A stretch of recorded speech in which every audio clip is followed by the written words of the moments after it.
What are you most proud of the things you achieved? We were the first country to attempt and to succeed in rolling back the frontiers of socialism, which is the first cousin to communism. No one else tried it. We were the first to do it. I remember some politicians saying, "We're watching you very carefully, Mrs. Thatcher, to see if you succeed."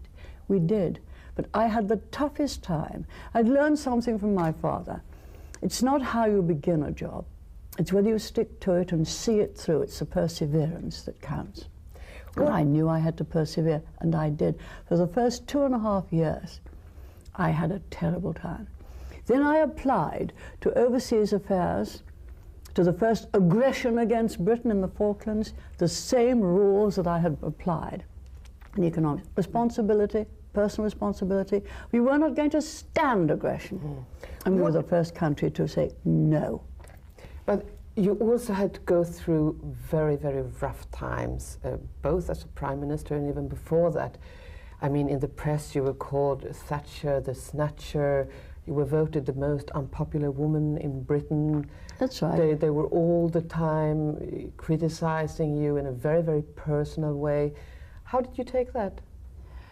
I took it hard, but it was very unfair, and it was a calculated attack. What did I do? I was Secretary of State for Education. My job, therefore, was to see the children got a good education, vital. Unless you take advantage of that opportunity, you're not doing your best for the child. Nevertheless, every child had free milk in the morning.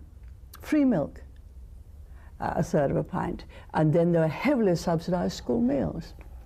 And I thought, if I've got to cut expenditure, and you do have to cut expenditure if taxation does not get too great, and you know about that. You do have to cut expenditure. I'm not going to cut the education. Indeed, I want to spend more on building better schools. And so what did I do? I said, well, my parents could afford to pay for me in very much worse times to have a little milk every morning. In these much more profitable and successful times, they can afford to pay for their own children to have milk. So indeed, I wasn't snatching milk. I was saying to people, you can afford to pay for your child to have a third of a pint of milk in the morning.